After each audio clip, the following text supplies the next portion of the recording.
Mataji holds a PhD in education and master's in school administration. She is a chair of GBC Shastrik Advisory Council.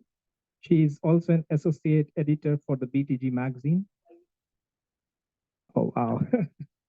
And Mataji has extensive experience in teaching bhakti to children. She is a traveling teacher, guide, and mentor to many. So we are very fortunate to have her with us. Let us all just welcome warmly welcome Mataji today by chanting loudly Hari Bol, Hari Bol, Hari Bol, Srila Prabhupada ki jai. HG Urmila mataji ki jai. You could all do what I'm about to do and keep your phone on vibrate. That would be great. I think we can.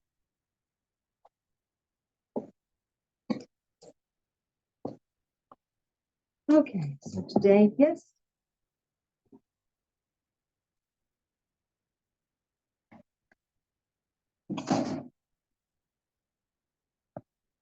Okay. If I forget at the end, will you remind me? Still a little bit of an odd angle for Zoom. So it's February 14th, 2024 in Sydney. And we're going to first run through the Isopanisad and then we're going to run through the Upadeshamrita, right? Yes? Yeah. Okay, so let's do the Isopanisad first. And I think you should have, I think, 3 papers on the Isopanisad.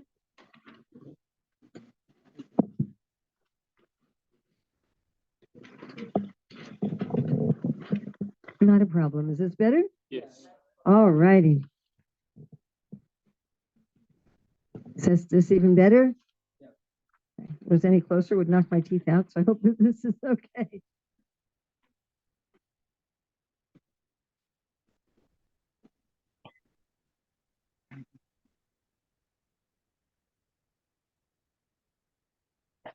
All right, you have the papers on Isopanisad.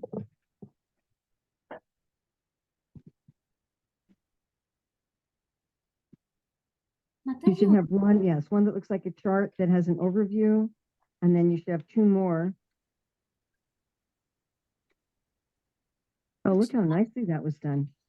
Sorry, I don't know if it's only for me, but the audio is not very clear, even at 100% volume. Wow. I didn't have that border, did I? Did you add the border? I don't think I had the border. That's nice. All right, so what we're looking at is the ones, at least for here with this paper, it's not stapled. You've got this, yes, and then you've got this one. Okay. First class. That's very enlivening. So again, we're going to be going through this extremely quickly. This is just an overview of the Isopanisad. Have you all already studied the Isopanisad in Bhakti Shastri? Yes? No? No. Some people are just looking at me like this. Have you studied the Isopanisad in Bhakti Shastri? Yes or no? Yes? Not all of you. So some of you have, some of you haven't.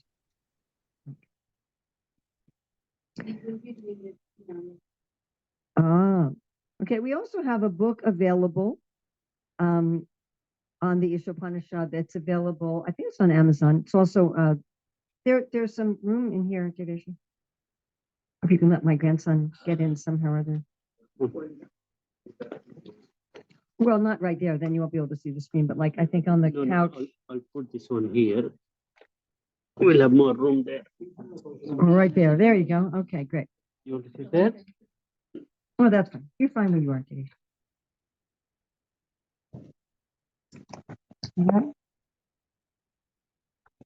So we also have a full study guide in book form that's available. Ishwar Prabhu has published it. I think it might also be on Amazon. And we use a lot of these graphics in the book. Okay, so this is organized. Maybe we can turn off some of the lights here.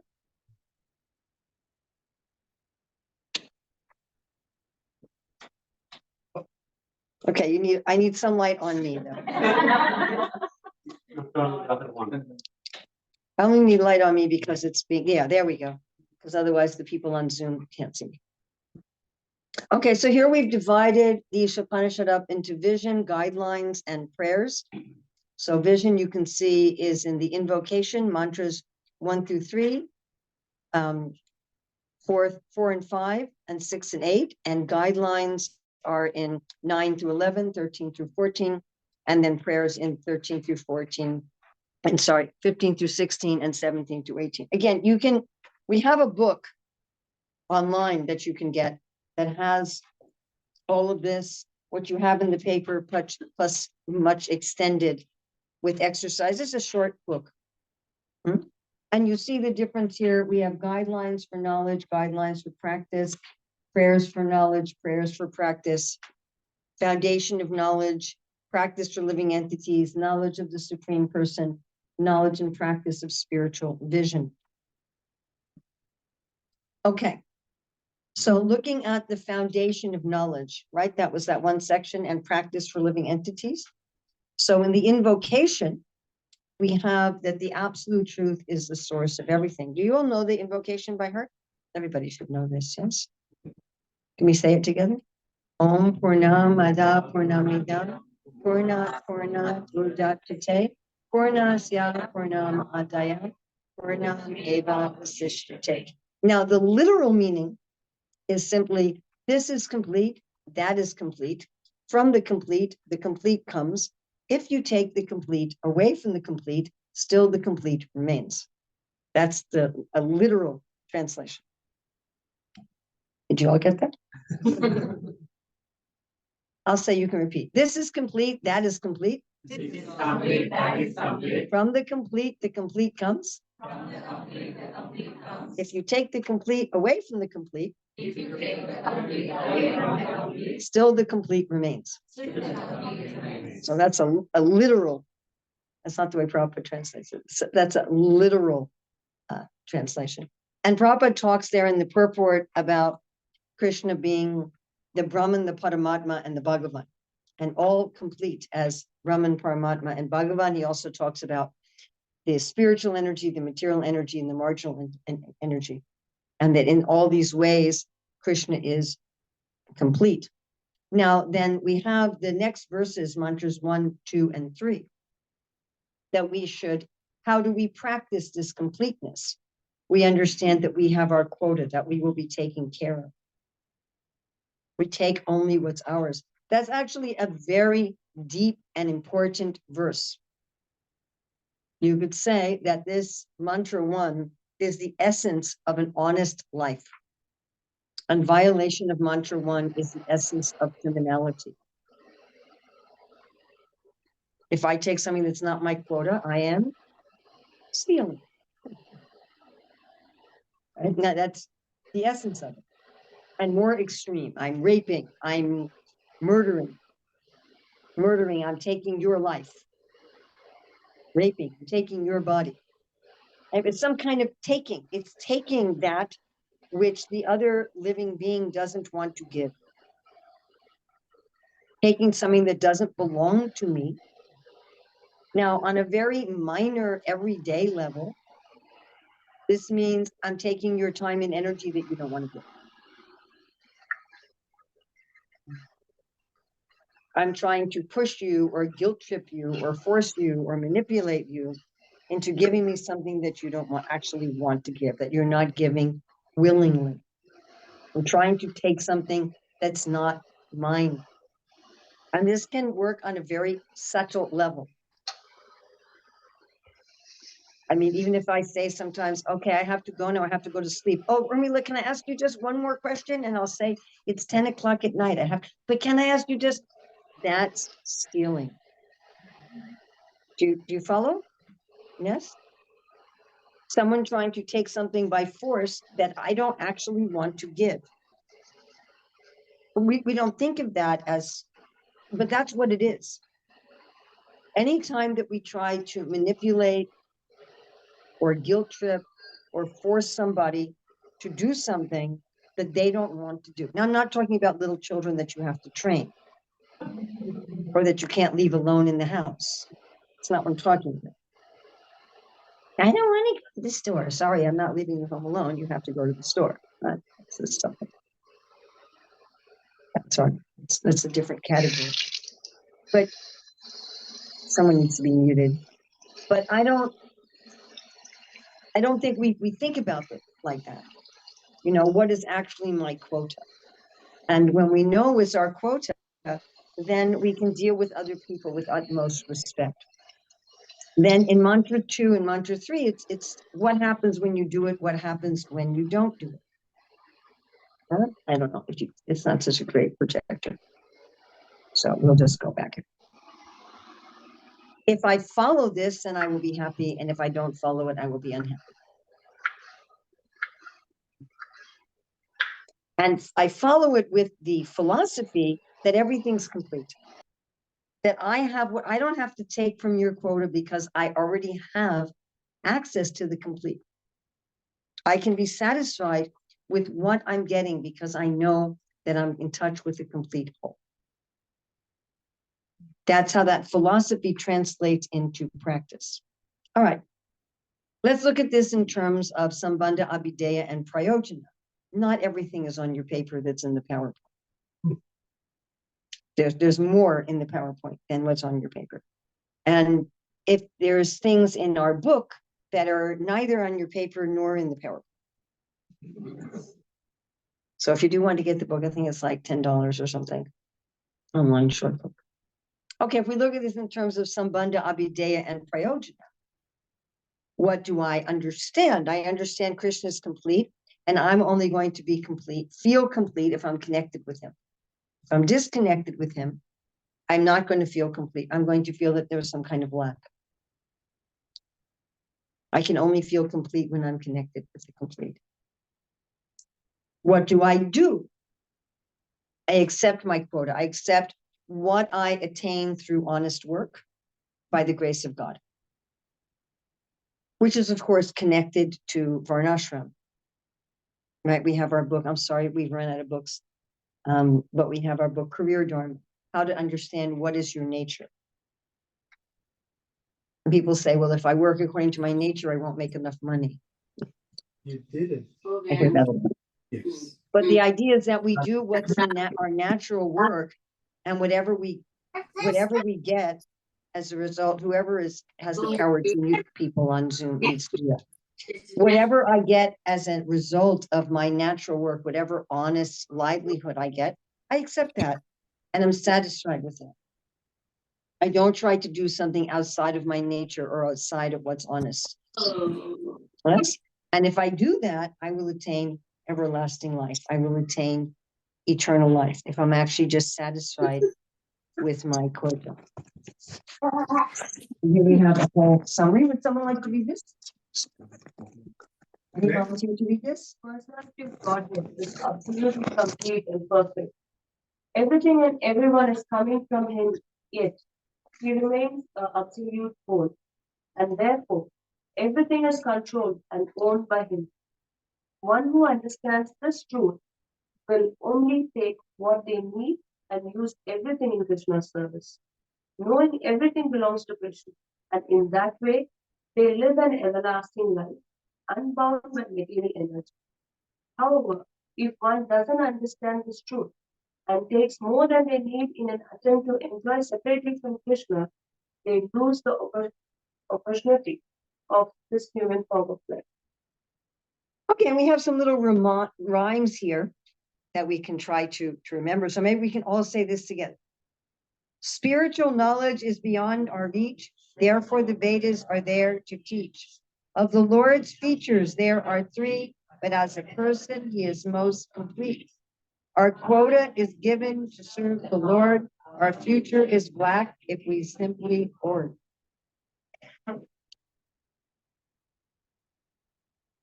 Probably can make songs out of that too. Okay, let's go on to 4 through 8. So 4 through 8 is still in the vision part. we're now at the knowledge of the Supreme Person.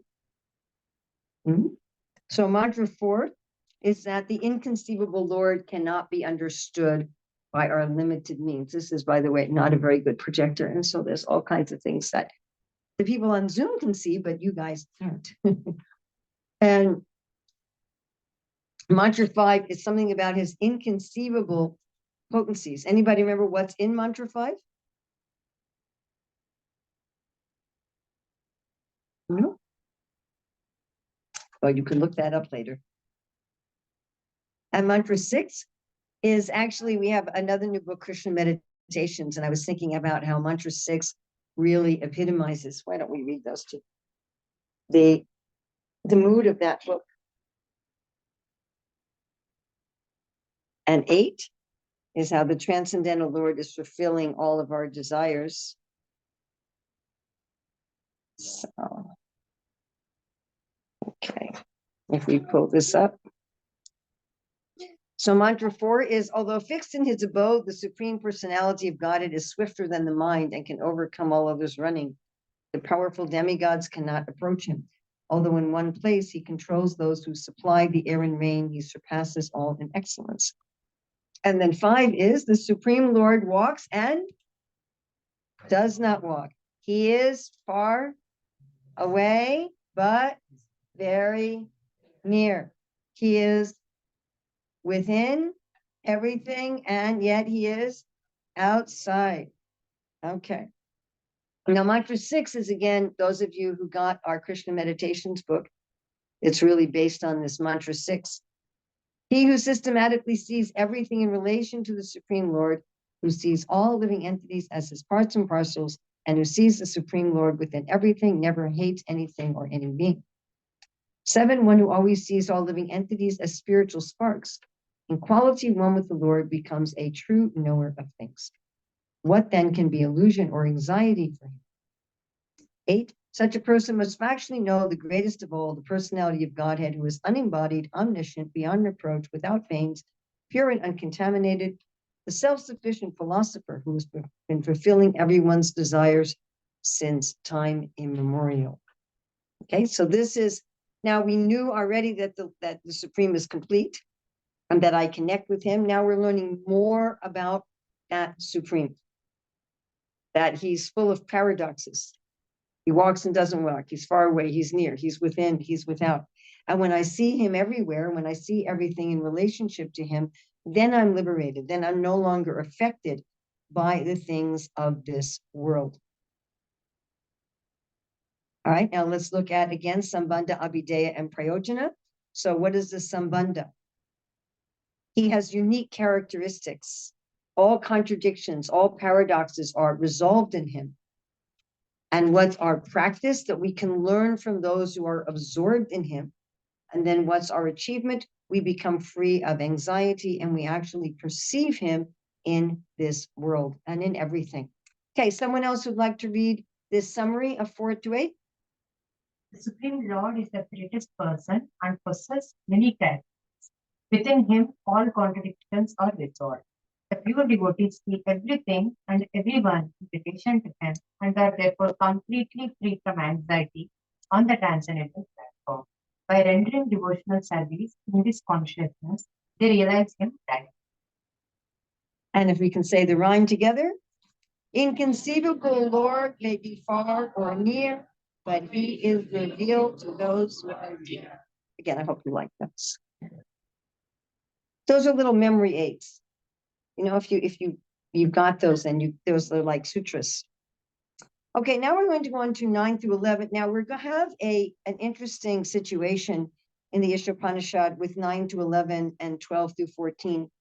These are almost identical, except one is about knowledge and ignorance, and one is about knowing knowledge and ignorance, and the other is about worshiping the eternal and the temporary. So 9 through 11 is guidelines for knowledge, and then 12 through 14 is guidelines for practice. Okay, let's look at 9 through 11. So here we have the difference between nescience, or ignorance, ni science, what is not science, what is not knowing, and false knowledge. So basically, it's bad to be ignorant, and it's worse to think you know when you don't know. Right? It's bad to be ignorant, but even worse is to have so-called knowledge that's not real knowledge. Ignorance dressed as knowledge. But basically, you know, wolves are bad, but wolves that look like sheep are worse. And you get two different results, one from real knowledge and one from ignorance. And you have to know both.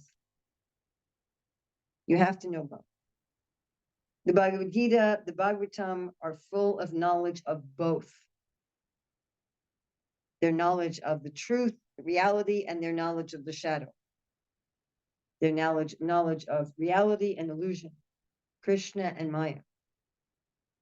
How much knowledge does Krishna give of the modes of material nature, for example? He's not just giving knowledge of the transcendent. We have to know both side by side. Okay, so this is again, we're looking at Sambandha, Abhideya, and Prayojana. So our Sambandha here is to know that ignorance and false knowledge both lead to darkness. We need to have real knowledge. What we have to do is we have to learn about what is ignorant and what is knowledge, and then what is our goal to go beyond birth and death to immortality. Okay, somebody who would like to read this summary of mantras 9 through 11. One falls down to being involved in people involved in ordinary mundane activities will go to the darkest region of ignorance, and the materialistic intellectuals will go to an even worse place. In order to become transcendental, you don't just forget about mundane things, but you learn to understand them from the transcendental platform. In this way, you get the proper picture and you become free from Maya. This point is extremely important. We are not what sociologists call world-denying religion. You all know the story of Rishi Shringa? You all know the story of Rishi Shringa? So he was fathered because his father had a difficult encounter with some higher being. And his father decided that he wanted to save his son from feminine allurements. And so he didn't allow his son to know that females existed. Not only female humans, but even female animals. So out in the forest, there is someone in the Guinness Book of World Records who never saw a female. It was someone whose mother died at birth, and he was raised by cloistered monks. And he never saw a woman in his entire life. So Rishi Shringa not only didn't see women, he didn't see female. He didn't know that there was another gender. And when Dasarath had a drought in Ayodhya, he was told, you have to bring Rishi Shringa to do a yajna. That's the only way you're going to get rain. And so he employed some unchaste ladies to go to the forest and bring Rishi Shringa. And because Rishi Shringa didn't know what women looked like, he was naturally attracted, because biology is still biology, but he didn't know why he was attracted, and he didn't even know who these beings were. And they fed him things like gulab jamins and told him they were fruit. And he thought, oh, where do I get some more of these fruits? And he was brought to Ayodhya in that way. He was the one who did a yajna that brought rain. He was also the one who did the yajna that produced the payasa for the four brothers, Ram, Lakshman, Bharat, and Shatrughna. But the point is, it didn't work. If you say, well, I'm not going to know anything about the material energy, it actually puts you in a position of weakness, not strength. And there are devotees who think like this. Well, we're going to raise our children so they don't know anything about the world. But it actually makes them weak. It makes them not in a position. And that's Falgu Vairagya. Because the world belongs to Krishna. In fact, the world is a manifestation of Krishna. A prophet says if you go to a garden and you say everything's fake, everything's false, the gardener will be depressed. He says, don't depress Krishna like that. So the point is not to deny the world, but the point is how to understand the world properly. Okay, mantras 9 to 11, we can say this together. Without knowledge of material life and material plans, we just choose life. So if all we know is ignorance, then we're going to be in trouble. We have to know both. Okay, mantras 12 through 14. This is practically a repeat of 9 through 11, except here we're talking about Sambhutim, Asambhutim. So here we're in the guidelines for practice. So in mantra 12, this is the Sambhutim, Asambhutim, which Prabhupada translates as demigods and the impersonal. So this is a very similar point as to ignorance is bad and false knowledge is worse. But this is materialism is bad and false spirituality is worse, is basically what it's about. And it's interesting here because generally we say that Gyan is higher than karma. We're saying that worshiping the impersonal Brahman is higher than worshiping the demigods, that the impersonal Brahman is at least transcendental. So this is a very unusual verse in the Shastra, that it's saying better to worship the demigods than the Brahman. And there's at least one lecture where Prabhupada says, at least if you're worshiping the demigods, you're keeping your individuality. You're keeping your variety. But this is the same principle that a wolf is bad and a wolf dressed up like a sheep is worse. It's the same kind of principle. That it's bad to be a materialist, but it's even worse to be a false spiritualist. You'll cause more damage. And you get different results. So again, this, different results of knowledge and ignorance. And here you get one result from worshiping the real supreme and another result from worshiping anything that's not supreme. And we should know both. We should know the supreme and what's not supreme. And Prabhupada really expands this translation because the mantra is just one should know Sambhutim Asambhutim. And Prabhupada expands it to one should know perfectly the personality of Godhead, Sri Krishna, and his transcendental name, form, qualities, and pastimes, as well as the temporary material creation with its temporary demigods, men, and animals. When one knows these, he surpasses death and the ephemeral cosmic manifestation with it, and in the eternal kingdom of God, he enjoys his eternal life of bliss and knowledge. So Prabhupada's taking Sambhutim and Asambhutim and really expanding it in his translation. So here we have again, Sambandha, Abhideya, and Prayojana. So what are we supposed to do? We're supposed to worship we're supposed to have genuine spirituality. We're supposed to know what is materialism, what is false spirituality, and what is genuine spirituality. What are we supposed to do? We're supposed to study all of these because we have to be able to recognize the difference between them. And so I sometimes make the point that getting a wrong answer is a useful learning experience because it teaches you what something is not. Now, you may only want to get right answers on an exam, but when you're learning something, it's just as useful to know what something is not as what something is. Does that make sense? So one should learn all these things simultaneously. One has to be able to recognize what is materialism and what is false spiritualism, as well as what is real spiritualism. And what do we gain from this? We surpass death and we enjoy eternal bliss and knowledge. Okay, some other volunteer to read this summary? For chanting in bhakti to be effective, we must distinguish between worship of the absolute and the relative, while honoring all forms and names of the absolute. Then our chanting of Hare Krishna will quickly bring us to realization that our self and our sweet relationship with the one who is all attractive, Lord Sri Krishna. And we can say our rhyme together. You may worship the supreme or you may not, but without eternal life, what have you got? Again, I hope. Okay, now we're coming to the end of the Isopanisad.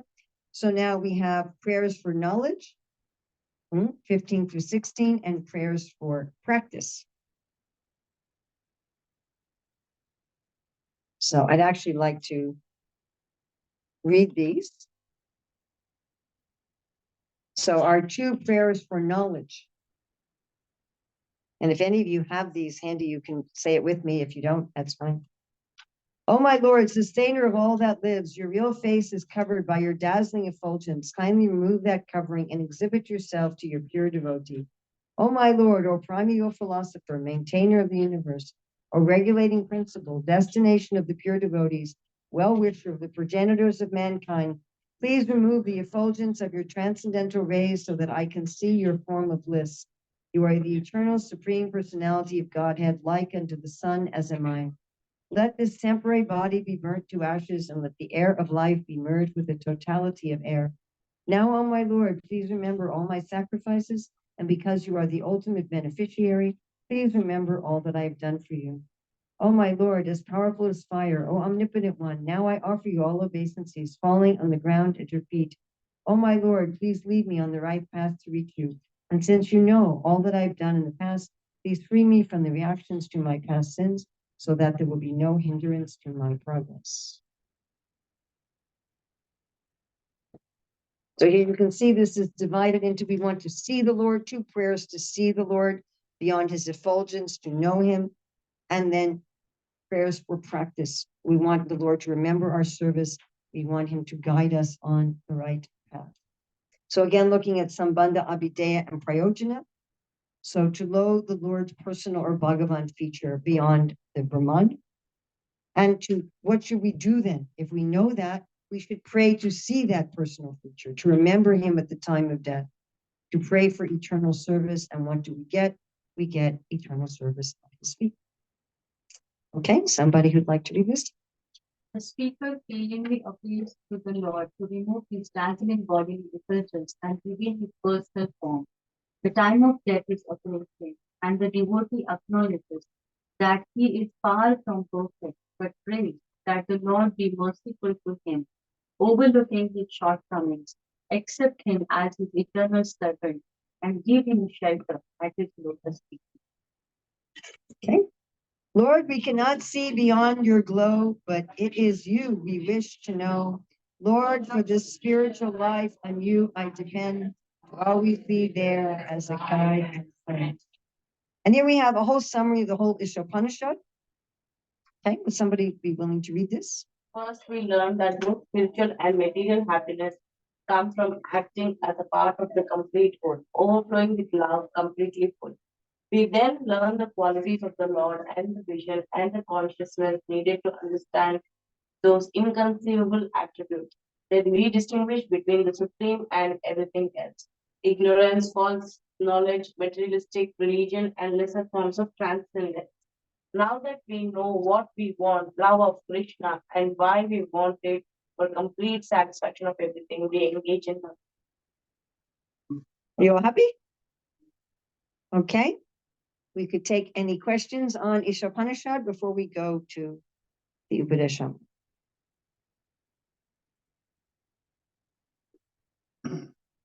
Hare Krishna. Yes. Is there a reason why Isopanisad doesn't directly glorify the personal feature of the Lord? I mean, why it doesn't have The personal specific information on the personal feature. on the personal feature of the Lord? I guess not everything does everything.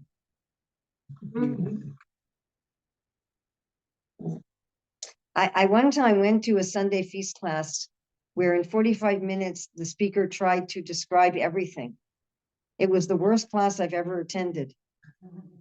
And I often wish that I'd recorded it so that I could use it when I teach how to speak as an example of what not to do. You know, and when you're giving something in a summary, you're looking just at some things. You're not looking at everything.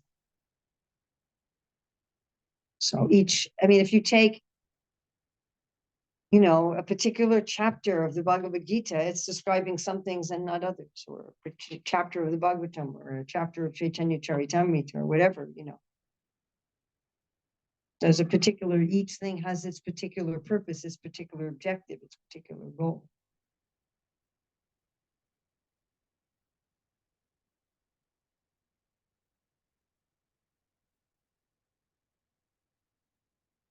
Is it possible that we're just associating with people who have understood the complete, that one can also become?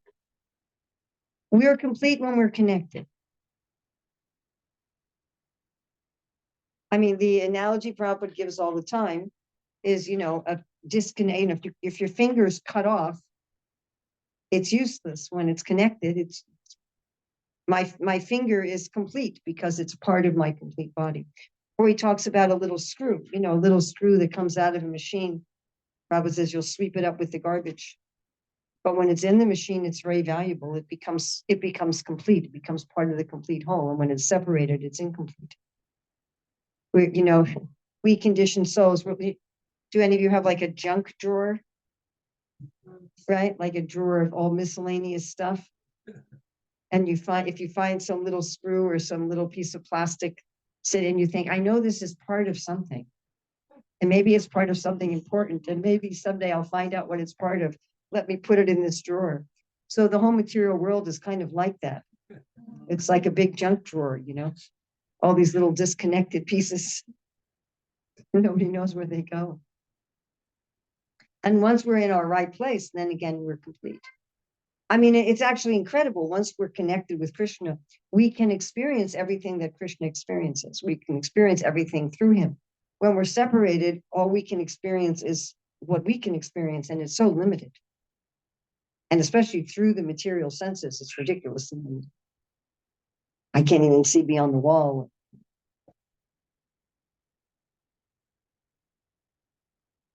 Anything else on Isopanisad? Yes. I was just wondering if you could just explain, in one of the earlier verses, the Lord is described as the self-sufficient philosopher who has been fulfilling everyone's desires since time immemorial. Very rarely do I hear the Lord described in that way, the self-sufficient philosopher. I was just wondering if you could explain why that is. Self-sufficient philosopher. Huh. I was just thinking about Lord Kapila as the greatest philosopher. Or Narayana Mishi is the greatest philosopher. Isn't Krishna on the battlefield of Kurukshetra the greatest philosopher? Yeah, I think so. Or speaking to Uddhava, he's the greatest philosopher. And self-sufficient, he doesn't need, I mean, of course he goes to school, but he doesn't need to go to school. So he doesn't need to go to school. He doesn't need a teacher. He understands everything himself.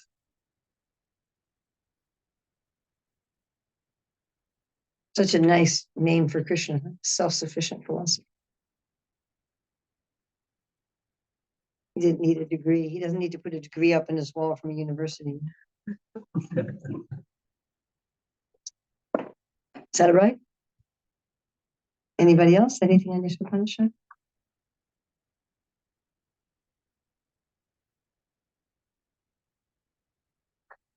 One more. Why are you sorry? I asked for questions. Does anyone have any questions? I'm sorry, I have a question. No, that's fine. But no one else raised their hand, so it's fine.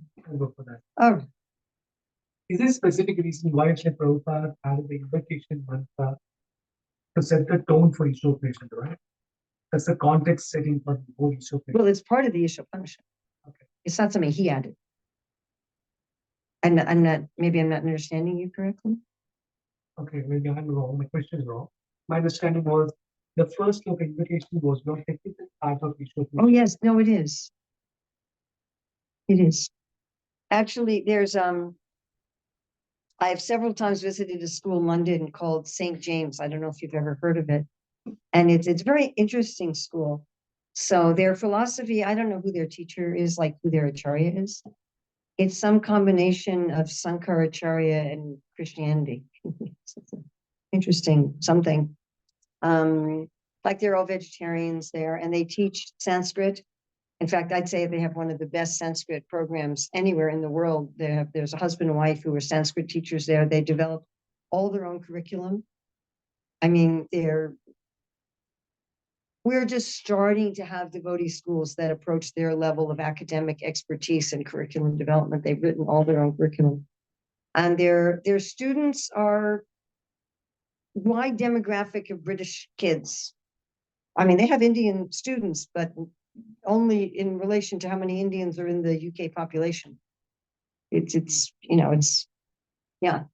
So you have all these, and they're not like Hare Krishna devotee kids.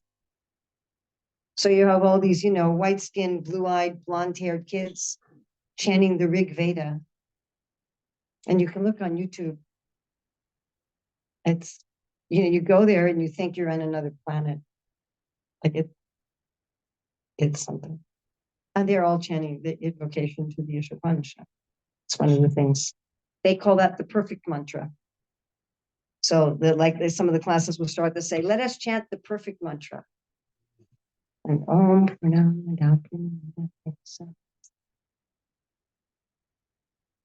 or I was teaching career Dharma right before the pandemic. I mean, right before the pandemic. Like I was teaching it in March 2020, the day I finished the world lockdown.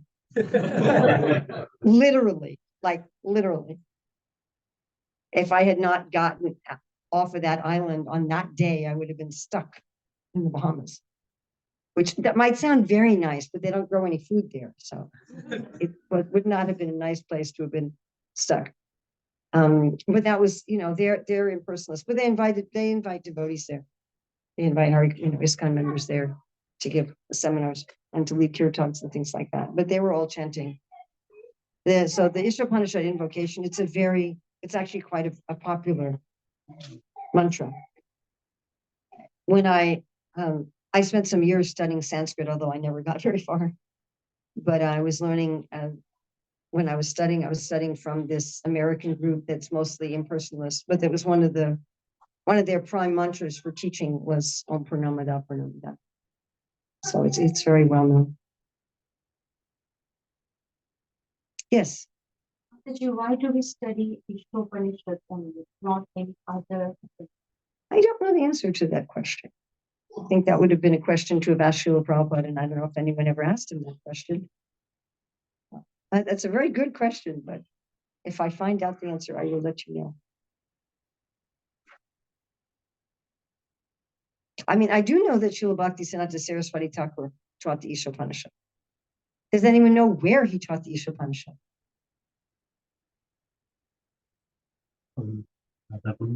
Yes. You said Radhakunda?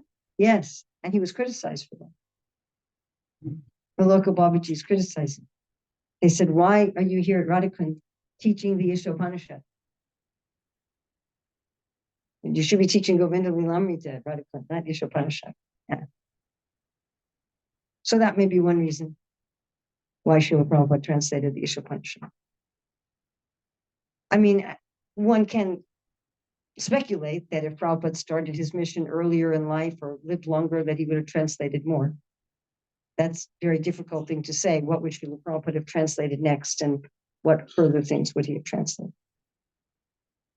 Like, I tend to believe that not only would he finish the Bhagavatam, which he said he wanted to do, but he would have done a full translation of Bhakti Rasamrita Sindhu instead of just a summary study, things like that. Would he have gone to other Upanishads? I don't know.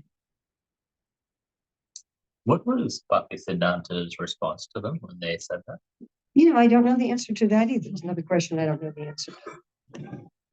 I could ask Pranava Prabhu, do any of you know Pranava? He runs the Bhaktivedanta Research Center in Calcutta, and his doctoral thesis was on Srila Bhaktisiddhanta Saraswati. So, if you send me that question on WhatsApp, then I can ask Pranava Prabhu.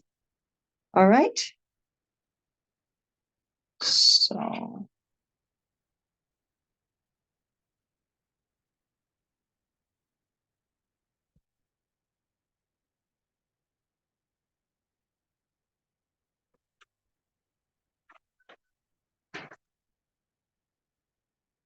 All right, now I've got to remember in what order did I do this? One has to do this in a very particular order for it to work.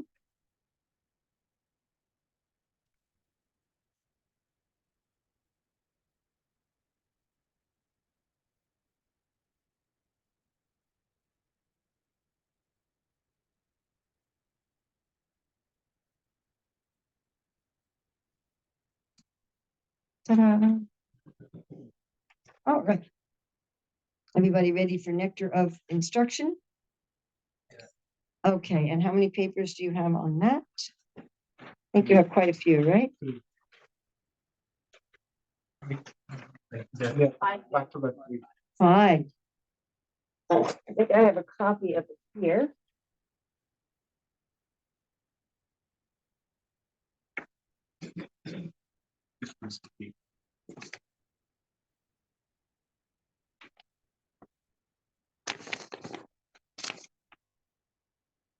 This way I can.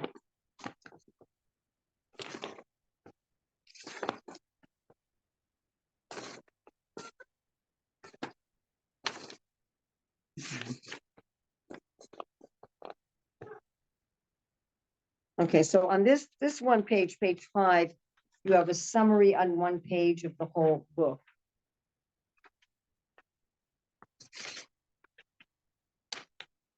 And then the others are going bit by bit. And again, not everything in the PowerPoint is going to match what's on the paper and so forth. There is on my website, urmiladevidasi.org, on free educational materials. There is a hefty study guide for the Upadeshamrita compiled by Srimati Devidasi in Vrindavan. That's downloadable there, if you really want to go more deeply.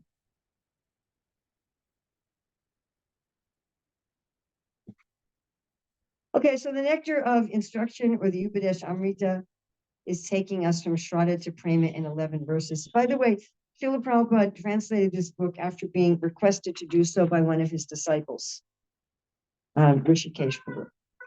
Rishikesh had been studying in Vrindavan, and he specifically said to Srila Prabhupada, would you translate the Upadesh Amrita? Prabhupada said, yes, that's a good idea. He decided to do it. So one can understand this text in this way. The texts 1 through 3 are about Shraddha, 4 through 6 about Sadhu Sangha, 7 through text 7, Vajna Kriya, Anartha Vritti, Nishta, and Ruchi. Then 8, Shakti, and 9 through 11, Bhava and Prema. It's possible to understand it that way. Okay, if you also look at the papers, the way you can understand it is text 1, 2, and 3 are about ourselves and our life. And on the next page, 4, 5, and 6 are about devotees and society.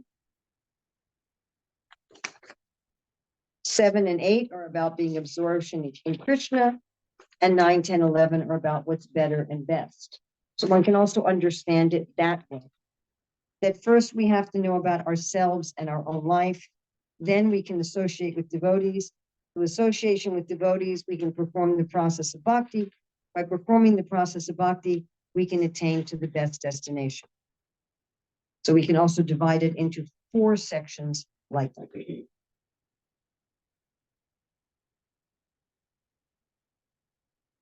Okay, so this is organized a little bit differently. So here we have our rhyme first for verses 1 through 3. Everyone together. Senses and mind in Lord's service we use. Hindrance avoid while good help ye do choose. So the big picture of 1 to 2 and 3 is 1 to 2 is the don'ts and 3 is the do's. And again, we can think of 1 through 3 as ourselves and our lives. So here, Srila Rupa Goswami is teaching about having sense control, that's the top picture, and mind control, which is the second picture. I hope you can read this, sort of, kind of. Yeah. All right, and what kind of control? To control our speaking.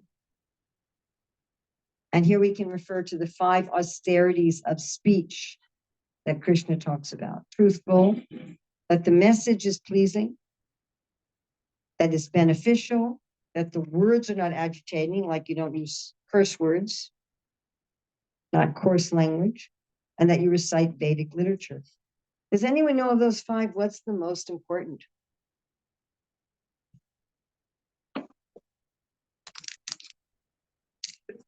Beneficial, yes. Excellent. A lot of people think it's being truthful.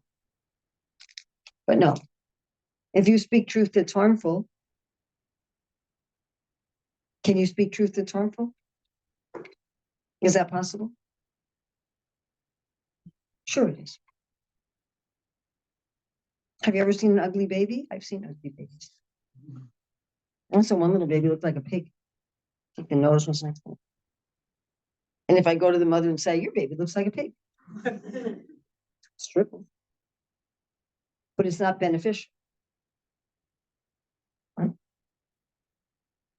Beneficial is more important. And even sometimes truth can be sacrificed for benefit.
Really careful in using anger.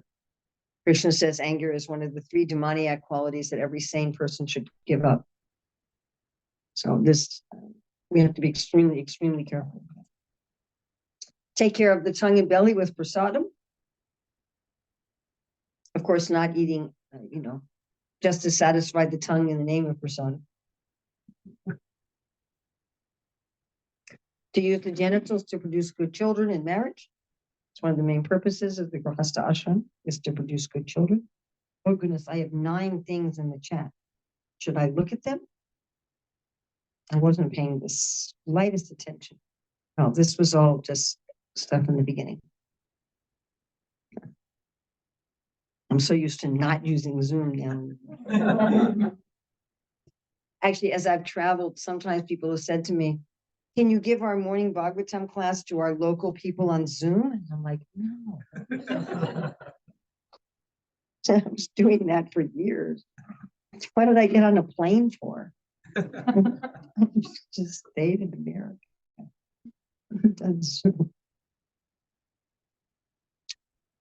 All right, and then what hinders us? What stops us? Too much or the wrong kind. Too much money, more money than we need. too much knowledge, too many rules. Years ago, I was in Croatia, and this one gentleman was there, and he said, when I first came to the Hare Krishna movement, they said there's no hard and fast rules. And the more I come, the more rules there are. Said your rule book keeps getting bigger and bigger and bigger and bigger and bigger. Too many achievements. And the wrong kind of things, the wrong kind of talking, the wrong kind of friends.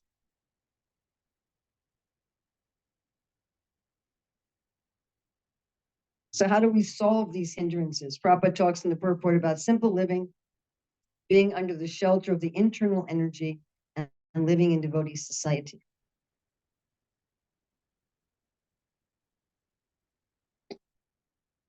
I could, of course, talk about that for a long time. Then what's helpful? Enthusiastic, confident patience. If you're just enthusiastic, you may be in Rajagun. If you're just confident, you may be in Sattvagun. And if you're just patient, you may be in Tamagun. I'm patient, but I'm not going to do anything. I'm enthusiastic. I want my primer right now. So all of these together, then we're actually balanced. We're enthusiastic, confident, and patient. It's hard to be that, isn't it? That's not easy. Easy to say. Very hard to do. I'm confident that I will attain Krishna Prema through this process. I'm enthusiastic and patient. It's extremely difficult. Enthusiasm, we're thinking, I'm enthusiastic and I want to get the results right now. And it's not working right now. I'm giving up. I've been taking this medicine for 2 days and I'm still sick. You know? But not so patient that you don't have enthusiasm. Well, it's a gradual process.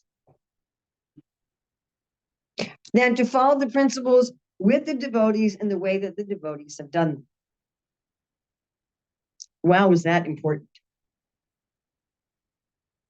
To follow the principles of bhakti with devotees as the devotees have set an example of how to do them. Not making stuff up. Not neglecting things and not making stuff up.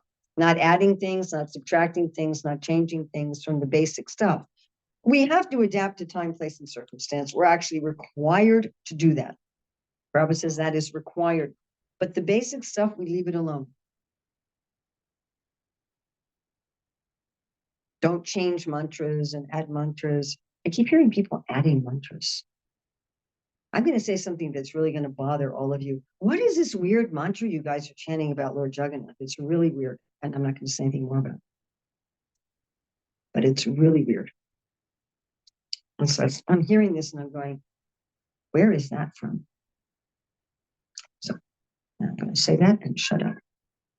Okay, on practical action. Prabhupada translates as endeavor executed with intelligence in Krishna consciousness. What an interesting quote. Endeavor executed with intelligence in Krishna consciousness. So we're working hard with intelligence and being aware of Krishna. I'm aware of Krishna, I'm using my brain, and I'm doing something practical. All three things. I'm doing some endeavor, I'm using my intelligence, and I'm aware of Krishna. And then the 9 processes of bhakti, which Prabhupada explains so nicely in this purport, and using everything in Krishna's service. So this is a really nice explanation of the 9 processes of bhakti. And Prabhupada talks about atonement, that don't repent just to sin again, that's useless. That's like the elephants bathing. And of course, when Prabhupada talked about that, he was in a society where he saw a lot of elephants. I was thinking for most of us, it's like elephants bathing. See elephants bathing. The analogy doesn't so much work for us. But, you know, elephants go into a body of water and then they throw dirt on themselves. They do that to get rid of insects, actually. But it seems rather silly to take a bath and then throw dirt on yourself again. So therefore, it's this comparison to elephants bathing. And then controlling the urges of the tongue by eating only prasadam, not to do unnecessary talking. I find that one hard, never to talk any prajalpa. Sometimes Prabhupada includes prajalpa with gambling. And I'm like, oh my God. Never to do any kind of gossip or unnecessary talking. It's hard, isn't it? Yeah. Oh, do you know what happened to so-and-so? I don't know. Did they do this? Did they do that? It's like, just and then getting this bhakti lata bija. And how do we get this? Of course, this is a big topic that we could talk about for a week or so. How do we get this seed of bhakti? I was just reading today in Chaitanya Charitamrita where Prabhupada was talking about how bhakti is inherent and the guru is simply uncovering it. So Gopinath Acharya Prabhu wrote a wonderful article in ISKCON Communications Journal number 13 about how if you have a mango seed, the mango tree is inherent in the seed, but still someone has to plant it and water it. The seed is useless. It will never produce a mango tree if it's not put in the soil and it's not watered. So without the guru, without the devotees, no mango tree will ever manifest, but the mango tree is inherent in the seed. The guru and the sadhus, they're not creating bhakti in us. Sri Rupa Goswami says bhakti is not derived from any other source. It's already within us. At the same time, it can't manifest without the grace of the devotees. Right? I know that archaeologists have dug up in Egypt, they've dug up like chickpeas, garbanzo beans that are thousands of years old. And when they soak them, some of them sprout. So just sitting there, they will never sprout. So without the touch of the devotees, nothing will actually grow. All right. So we've done 1 through 3, which is about taking care of ourselves. Now we're going to go to 4 through 6, which is how we relate to others. Okay, we can say this. Loving exchange with the Vaishnavas are 6, no Vaishnavas 3, and how with them we mix, based on their faith, but not their bodies' hues. All right. So we have here again the do's and do nots. In number 4, it's how do we do sadhu sangha? And then 5 and 6 is kind of like a little bit more detail of what we kind of don't do. How do we do it as a form of bhajan? So 4, of course, I'm sure you all know 4. Dati, Pranigridnati, the 6 loving exchanges. Basically, are about 3, giving gifts, giving confidences, giving food, getting gifts, getting confidences, and getting food. So I often teach this as a whole class. What are these 6 loving exchanges? So basically, it's trying to give people what they actually want and what they're very much like speech, what will benefit them. You give people the prasadam that they want to eat. Even Krishna does that, It says that Krishna, when he's out in the forest, he gives each cowherd boy what they want to eat. Or Sri Chaitanya Mahaprabhu, when there's a big festival, he goes, of course, he gives everybody too much. And so Sarv Damodar tells him to sit down. But Sri Chaitanya Mahaprabhu was putting on everybody's plate, especially what they like. So we should give people prasadam, the kind of prasadam they like, the quantity of prasadam they like. We're not just serving a plate, we're serving a person. And when I'm taking prasadam, I should remember that I'm not just being served by a spoon, I'm being served by a person. To be respectful of the person who's serving, respectful of the person who's cooking. Okay. So that it's actually an exchange of love and to be appreciative. I mean, sometimes it's hard. Right? Sometimes you're given something that isn't to your liking or it isn't cooked right or something. And sometimes it's difficult. Yes? But you always try to remember that this is a loving exchange. And with gifts, all gifts that they actually want and they can use. And again, this is hard. I don't always know what someone's going to appreciate. I don't always know what someone's going to use. But to try, to make some effort to figure that out. What might somebody like? What might somebody use? What might be pleasing? And then when we get gifts, to try to be appreciative, even if it's not what we like or it's not what we can use. And again, that's also difficult. when I was 6, at my birthday, I got 6 pairs from 6 different people of red leggings. They must have been on sale or something. And when I opened up the 6th box, I started to cry. I was 6 years old. And my mother quickly took me to my room and said, just say thank you. She said, we'll exchange them later, but right now just say thank you. You know, so that but sometimes it's hard. Sometimes you're looking at it and thinking, what is this? What am I going to do with this? How am I going to re-gift it without anybody knowing? But to try as hard as we can to be personal and gracious. And then confidences. When we reveal our mind, to try to reveal our mind in a way that will benefit the person who's hearing us. This is also difficult. Sometimes people think revealing their mind means doing a garbage dump. Sometimes we have to talk about our problems and our struggles, but to try to do so in a way that will also benefit the person who's hearing.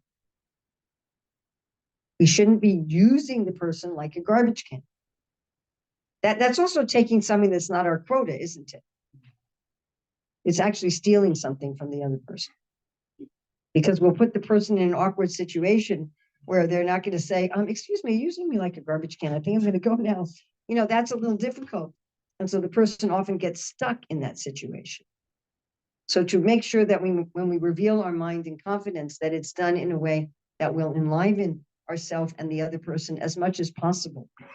That's hard. I know it's hard, but it's worth it. Then we end up with and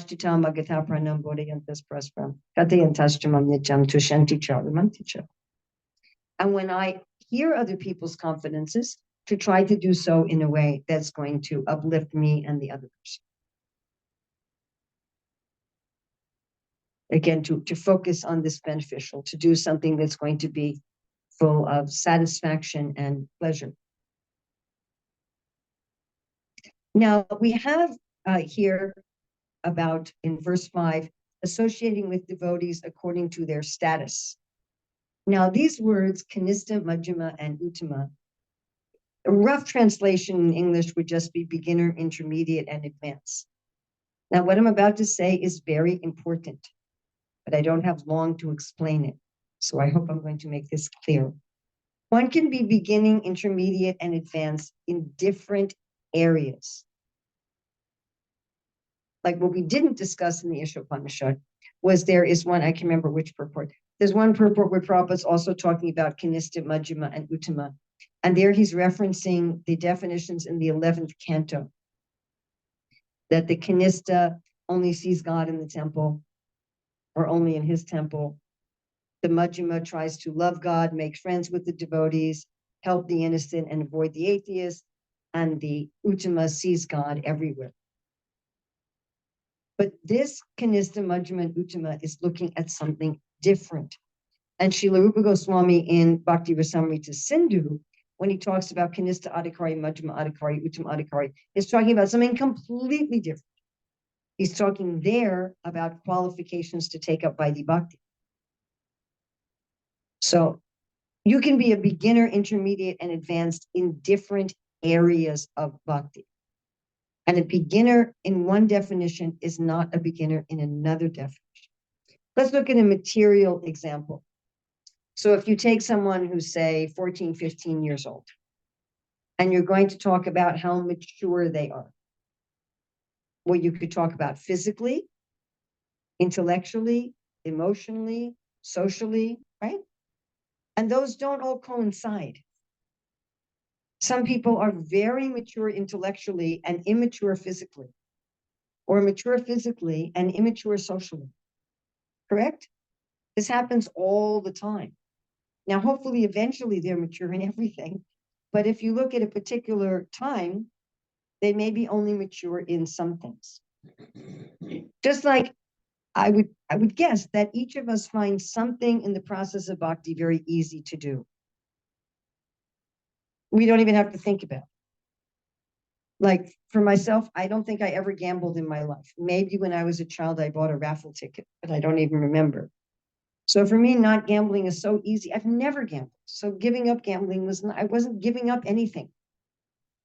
So who of you has something in bhakti that's just extremely easy? How many of you have something in bhakti that's extremely easy? Should be all of you. Isn't there something that's just so, you don't even have to think about it. It's just there. Right? I'm sure for most of us, being a vegetarian is very easy, isn't it? Yes. You have to think about it. Do you have to struggle with it? Okay, I'm going to ask again. Who has something in bhakti that's just extremely easy? Okay, then there may be something that we do, and we do it regularly, but we have to make some effort. It's in the I have to make some effort category. We do it, but it's some effort, somewhere in the middle. So who has something like that? And who has something that they've been trying and trying and trying and trying and trying and trying and trying and trying and trying and trying and still not very good at it? Okay, now what's really interesting, and we're not going to do this, don't worry. But what's really interesting is if we all wrote down what those were, they'd be different for each of us. Like I know some devotees who really struggle with gambling. Before they joined the movement, they were gambling addicts, and it's something that's really hard for them. Whereas for me, it's absolutely nothing. So my absolute nothing easy may be your struggle, right? And my struggle may be your easy. Does that make sense? Yes. So we're all very advanced in some ways. Everyone here is very advanced in some things, and we're beginners in other things, and we're intermediates in other things. But we're not all at a beginning platform or all at an intermediate. It's not like that. So when we're looking at beginning, intermediate, and advanced in these different definitions, we're looking at different things. Or Prabhu who drove me, Devahuti Kapila, he was talking to me about Manashiksha. And there, in the very first verse, commentary by Srila Bhaktivinoda Thakur, he talks about beginning, intermediate, advanced devotees in a very different way than these other definitions. He talks about beginning devotees are brahmanas who teach about varnashram, intermediate are serious spiritual practitioners of any faith, and advanced are people who want to go to Krishna in Vrindavan. It's a completely different definition of beginning, intermediate, and advanced. So just be careful, because if we say someone's a Madhyama devotee, by what measurement? Is it the 11th canto one? Is it the Manashiksha one? Is it the Nectar Devotion one? Is it this one? Is it the Upadeshamrita one? They're not the same. Okay, so here the beginner is somebody who chants Hare Krishna, which includes people who have Harinam initiation. But someone can chant just once, and Prabhupada in the purport talks about a famous person. Does anyone know what famous person he talks about? Prabhupada talks about George Harrison in his purport, in the Kanista category here. He likes to chant Hare Krishna. We respect them within the mind. We respect them at least within the mind. Then the next category is those who've received Diksha. Diksha is what we call second initiation, Gayatri initiation. And they're working as a second initiated person. They're serving the deity particularly. And those people, we offer obeisances to them. So sometimes people offer obeisances to me, and when I offer obeisances back to them, they say, no, no, no. And I said, but Srila Rupa Goswami says that I have to do that. Now, what we're looking at here is levels of commitment. Chanting casually or taking first initiation, Harinam initiation, is not as much of a level of commitment as taking Diksha and actually engaged in worshiping the deity. And here we're looking at Uttama, unalloyed, with cessation, undeviated devotional service at every moment they're doing Krishna consciousness. There's not a moment break. And fascinating that of all the Vaishnava qualities, Srila Rupa Goswami says they have no tendency to criticize others. Not even that they don't do it. I mean, there are times that I don't criticize, but I want to. I just don't. It's so sad among human beings that no one else ever gives us credit for what we don't do, right? Because they have no idea that we're not doing it. It's like, you didn't know that I wanted to criticize you and I didn't. Yes. But those who are Uttama Bhaktas, they don't have any desire to criticize. because they don't have any envy. So this is levels of commitment. And for the Uttama, that one serves that person. So one responds differently according to one's level of commitment, beginning, intermediate, and advanced.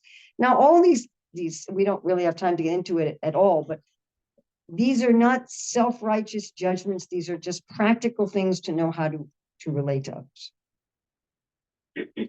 It's not that I go around and say, well, you're better than this person. You mean. That's not what that's for. Okay, how not to determine who we associate with. We don't determine according to the body. If somebody's handicapped, they're ugly, they have some sort of deformity, or something external, who their parents are, what country they're from, their gender, maybe, their age. That we don't look at Vaishnavas in that way. That's not the criteria. And if we do, then we're committing the mad elephant offense. So every form of yoga, karma yoga, jnana yoga, dhyana yoga, bhakti yoga, there's some sort of danger, which is nicely explained by Mahaprabhu to Sanatana Goswami in the analogy of Sarvagya, the astrologer. And the danger of bhakti is thinking, I'm more devoted than you. Or you're not really devoted because of this superficial thing.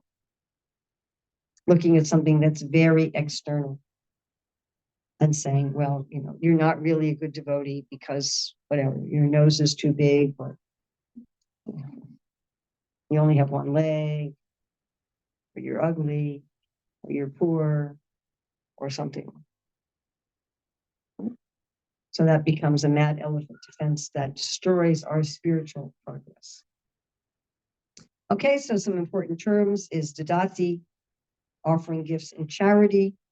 And Prabhupada says we should use at least 50% in Krishna's service. That doesn't mean you have to give, I hope I'm not going to get in trouble here. That doesn't mean you have to give 50% of your gross income to the temple. Now they're never going to invite me back. So, but it does mean that we should use at least half of our energy and half of our prosperity in devotional service. A Goswami is one who can control his senses. It's not a hereditary title. And then unalloyed devotion, which means that we're not mixing it with the other forms of yoga. Okay, we're going to go on to text 7 to 8. Name may seem bitter, but taste is so sweet. Chant and remember the whole day. So 7 is about Vajana Kriya and Artha-nivritti, Nishta and Ruchi, and 8 is about the Shakti. So once we have these other things down, once we have our own life together, what I do and do not, and once I figured out how to associate with devotees, now I can really engage in the process of bhakti. So in 7 introduces us to Krishna Nam Guna Rupa Lila. And let's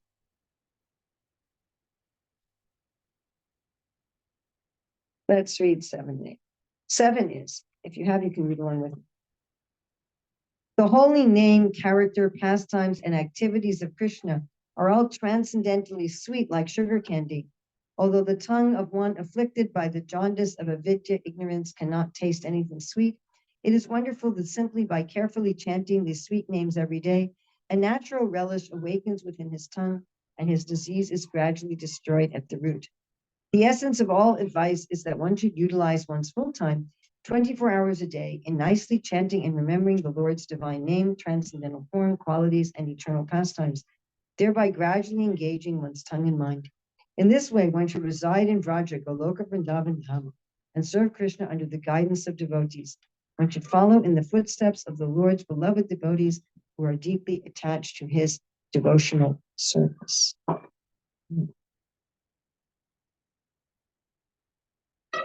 And so what Srila Rupa Goswami is saying is if you do this, you will be living in the spiritual world. You'll not actually be experiencing that you're in the material world. And Prabhupada talks about the stages of chanting. Offensive chanting to the clearing stage to pure chanting. I was having a discussion, or I'm in the midst of having a discussion with one very senior ISKCON leader about our initiation vows And I was saying how when we vow to chant 16 rounds, we're not vowing to chant offenselessly. Although Prabhupada talks about the 10 offenses, but we're supposed to become offenseless. It's understood that when we're starting, we are probably committing so many offenses, but we should be trying to clear that. And clearing that brings us to getting rid of our anarthas. And so here, of course, in the purport, Prabhupada talks about these stages of bhakti, which to some extent we said are exemplified in the Upadeshamrita itself. So the verses of the Upadeshamrita can be correlated with these. And we don't have time to discuss these in depth at all. Simply to say that throughout Srila Prabhupada's books, you'll find direct and indirect references to this list all over the place. Once you become aware of it, once you become kind of sensitized to it, Prabhupada doesn't always use exactly the same terms, doesn't always explain it in exactly the same way. Sometimes he just explains part of the list. Sometimes he skips one or two of them, but he's referring to it over and over and over and over and over. If you really want to go deeply into understanding these, there's a wonderful book, and if you know what it is, there's a book that specifically talks that the whole book is just about this. Well, Bhakti Rasamrita Sindhu, yes, but there's a much shorter book. It's about this. Madhurya Kadambini by Srila Vishwanath Chakravarti Thakur. What a nice book. What a nice book. And it's very, very short. It's like this short. It's very short book. And it's just, he calls them showers of nectar, and they really are showers of nectar. And he explains each of these in depth.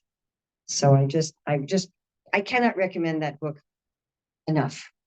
You know, I don't know how many times I've read it, but many, many, many, many times. And of course, the most wonderful is the 8th shower of nectar, where the devotee with prema actually comes to interact with the Lord.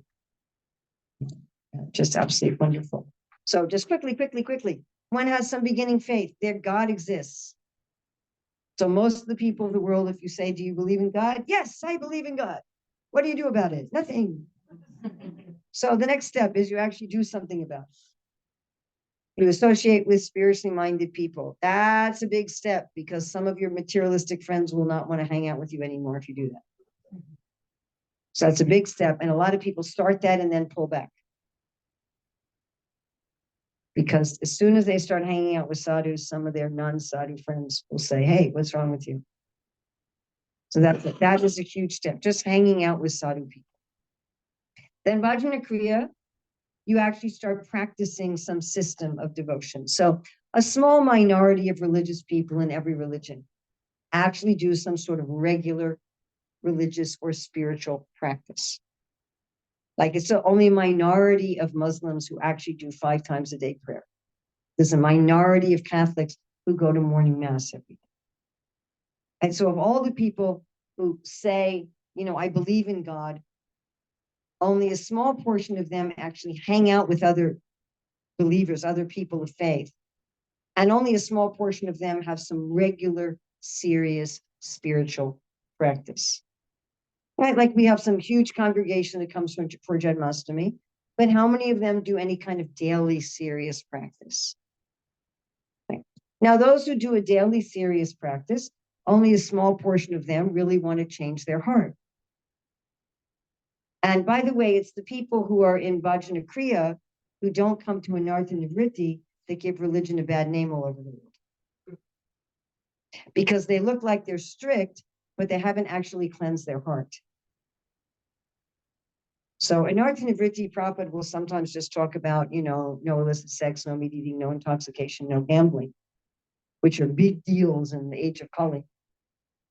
But Anartha Nivritti has to go deeper than that. It has to be giving up, you know, pride and lust and anger and greed and false ego and all this kind of stuff, madness and illusion. Right? It's on a deep level, like we were talking about with Isopanisad, encroaching on others' property.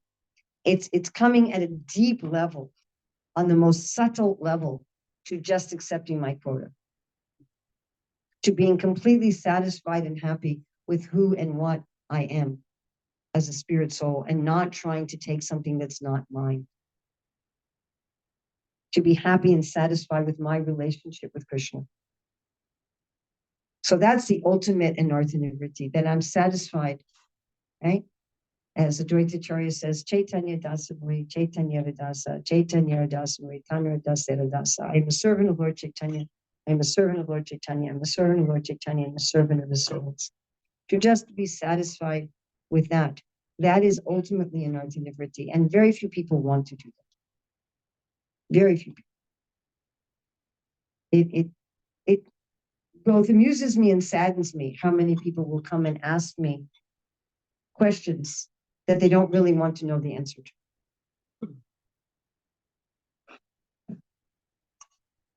But this is I said to one of my friends, this seems like it's a doorway made. I said, it looks like humility is a doorway made out of fire. And she laughed. She says, no, it's just a door.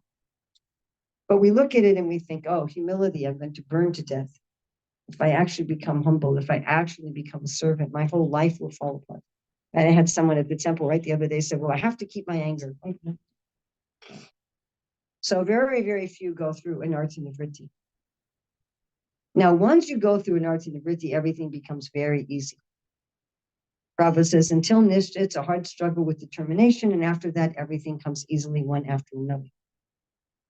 So when I was a little kid, there was always snow. I don't know, probably none of you have ever even seen snow. But, if you want to go sledding, you first have to bring your sled up the hill and then you can go sliding down. Or maybe you've done that with a bicycle, right? You walk your bicycle up a hill and then you can ride down very quickly. So once one gets through anartha nivritti, actually Prabhupada says 50%. According to Madhuri Kadambini, it looks like 40%. Once you're about halfway through anartha nivritti, then you start realizing your swarup. You cleaned enough of the mirror, Chaita, Darpa, and Marja. Then you become fixed. You become fixed not philosophically, but by practical experience. Then you get a real taste for service. Then you get a real taste for Krishna, Ashakti, and then one enters into perfection. Up through Ashakti is practice. But it's definitely a funnel. That fewer and fewer people want to take that. The next step seems scary to them, especially up to anartha nivritti. So this is spending one's whole time chanting Hare Krishna, 24 hours a day, to always chant Hare Krishna. Now, in the 8th verse, Srila Prabhupada talks about the stages of meditation. These stages of meditation are also described in the 11th verse commentary of Srila Bhakti, in Bhaktivinoda Thakur's commentary to the 11th verse of Raghunath Das Goswami's Manashiksha. It's also described by Srila Bhaktivinoda Thakur in his book Jaiva Dharma, in his book Harinam Chintamani, and it's also described by Srila Jiva Goswami in one of the Sandarbhas, and I can't remember which one at this particular moment. And Srila Prabhupada here in this purport is quoting from Srila Bhaktisiddhanta Saraswati. Right, so I'm just going to go through these super fast. Again, I give a whole seminar on this.